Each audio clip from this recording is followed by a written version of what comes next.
وزیراعظم شہباز شریف کی سویٹر میں قرآن کریم کی بے حرمتی کے واقعے کی شدید الفاظ میں مذمت کہتے ہیں OIC کے پلیٹ فارم سے اس شیطانیت کے تدارک کی مشترکہ حکمت عملی بنائیں گے۔ اپنے بیان میں وزیراعظم نے کہا کہ OIC کی امت مسلمہ کے احساسات ترجمانی اور اس شیطانیت کو رکوانے میں تاریخی کردار ادا کرنا ہوگا۔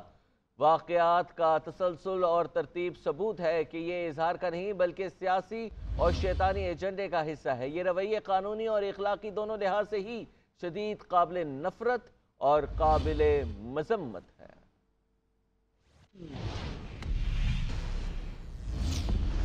انتخابی اصلاحات کے لیے مجوزہ ترامیم فائنل۔ حلقہ بندیاں رجسٹرڈ ووٹرز کے مساوی تعداد کی بنیاد پر کی جائیں گی اور حلقہ بندیوں کا عمل انتخابی اسکیجول کے اعلان کے 4 ماہ قبل مکمل ہوگا۔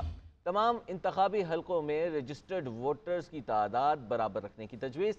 پولنگ عملہ انتخابات کے دوران اپنی تحصیل میں ڈیوٹی نہیں دے گا۔ اوورسیز پاکستانیوں کے لیے ووٹنگ کی سہولت الیکشن کمیشن کو تفویض کرنے کی تجویز۔ مجوزہ ترامیم کی قومی اسمبلی اور سینٹ سے منظوری لی جائے گی۔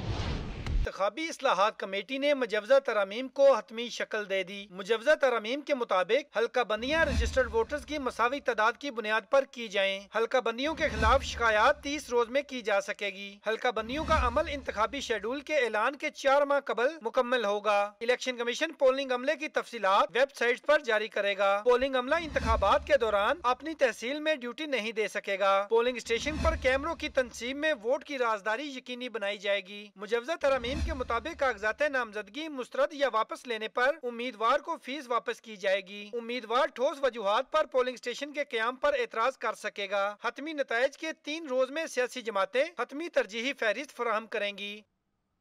12 اگست کو مدت مکمل ہونے پر اسمبلی تحلیل ہوئی تو 11 اکتوبر سے پہلے الیکشن کرا دیں گے۔ اگر اس سے قبل اسمبلی تحلیل ہوئی تو 3 ماہ میں الیکشن کرا لیں گے۔ اسپیشل سیکریٹری الیکشن کمیشن ظفر اقبال کہتے ہیں پرانی حلقہ بندیوں پر الیکشن ہوگا۔ الیکشن کے لیے ووٹر مارک پیپر لے لیا ہے، تمام اداروں سے رابطہ ہے، DRO اور RO کے لیے عدلیہ سے رجوع کیا ہے۔ الیکشن کے لیے مکمل تیار ہے، مواد تیار کر رکھا ہے۔ الیکشن کمیشن اپنے ادارے انتظامی افسران اور جوڈیشل افسران کو استعمال کر سکتا ہے۔ نئی انتخابی اصلاحات کے مطابق الیکشن کرائیں گے۔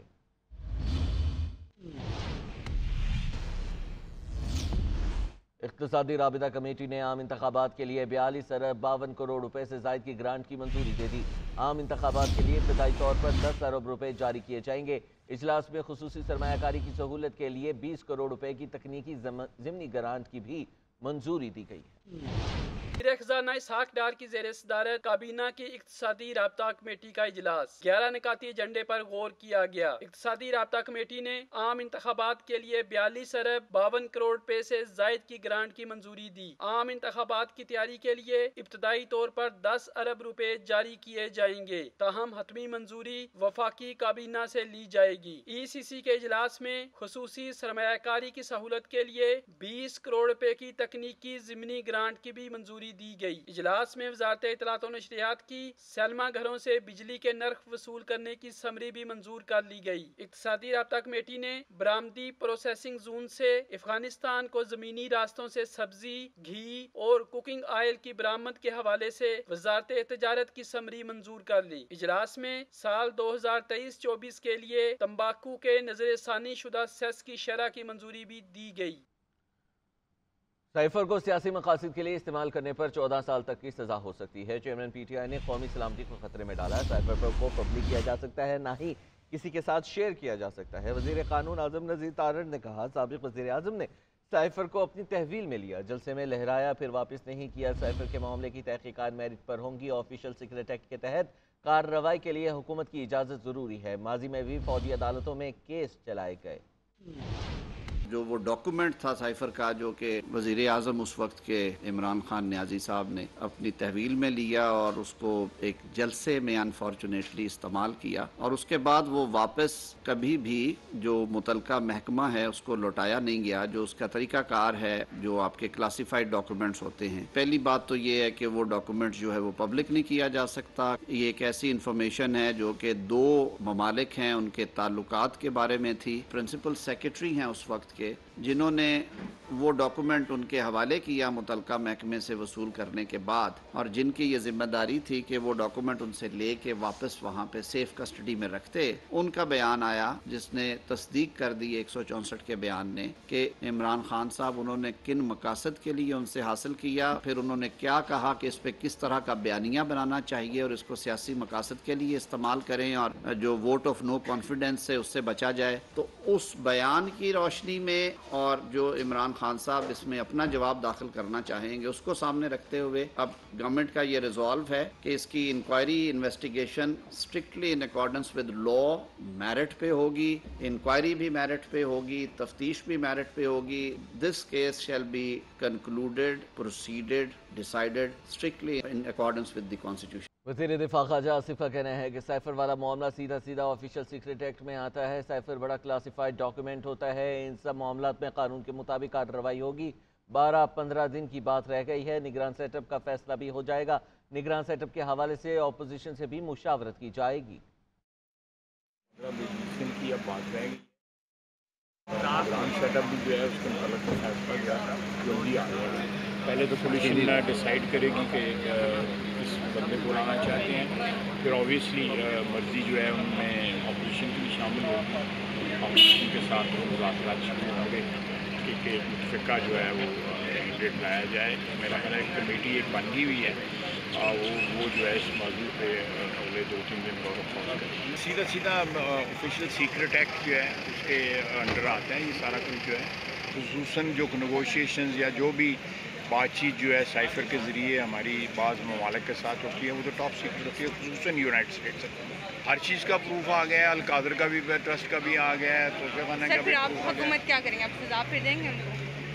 جو بھی قانون جو ہے کہتا ہے اس کے مطابق کارروائی ہوگی۔ میں کون ہوتا ہوں کہنا۔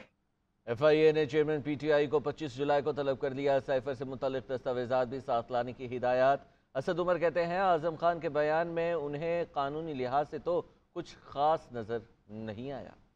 سابق پرنسپل سیکرٹری اعظم خان کے بیان کے بعد سائفر کے تحقیقات میں تیزی آ گئی۔ چیئرمین پی ٹی آئی کو تحقیقات کے لیے 25 جولائی کو ایف آئی اے میں بلا لیا گیا۔ ایف آئی اے نے طلبی کا نوٹس وصول کروا دیا۔ سائفر سے متعلق دستاویزات بھی ساتھ لانے کی ہدایت کر دی۔ تحریک انصاف کے رہنما اسد عمر نے جوڈیشل کمپلیکس میں پیشی کے بعد میڈیا سے گفتگو کرتے ہوئے کہا کہ پارٹیاں عوام بناتے ہیں اور وہی انہیں چلاتے ہیں۔ اعظم خان کے بارے میں گفتگو میں کہا کہ اعظم خان کا جو 164 کا بیان سامنے آیا اس میں مجھے قانونی لحاظ سے تو کچھ خاص نظر نہیں آیا۔ پارٹیاں بہت ساری لانچ ہو رہی ہیں لیکن سیاسی پارٹیوں کے فیصلے جو ہے نا وہ بند کمروں میں نہیں ہوتے، وہ عوام کرتے ہیں۔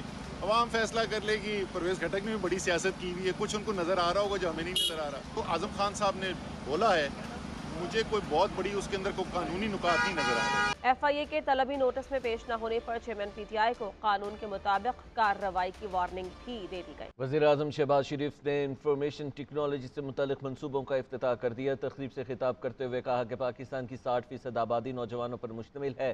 ہمارے نوجوانوں میں بہت ٹیلنٹ ہے۔ اگلے چند ماہ میں بہت سارے منصوبے سسٹم کا حصہ بن جائیں گے۔ آئی ٹی برآمدات کو 20 ارب ڈالر تک لے جانا چاہتے ہیں۔ معاشی بحالی کے منصوبوں پر عمل درآمد سے ملک کو خوشحال بنائیں گے۔ Our country's youth is full of vigor, highly energetic, and of course, every day passing by, they are acquiring skills, they are being trained in various parts of Pakistan. And a reflection of their success stories you have just witnessed yourself in this hall a few minutes ago. 60% of our population is between 15 to 30 years. And going by a mark of 230 million people, it's about more than 140 million people who are very youthful. G T A کے رکن قومی assembly غوث بخش مہر، رکن Sindh assembly Shahryar مہر اور سابق ضلعی ناظم عارف خان مہر کی وزیر اعلیٰ سندھ مراد علی شاہ اور نثار کھوڑو سے ملاقات۔ تینوں رہنماؤں کا پیپلز پارٹی میں شمولیت کا اعلان۔ ملاقات کے دوران صوبائی وزراء ناصر شاہ، شرجیل میمن بھی موجود تھے۔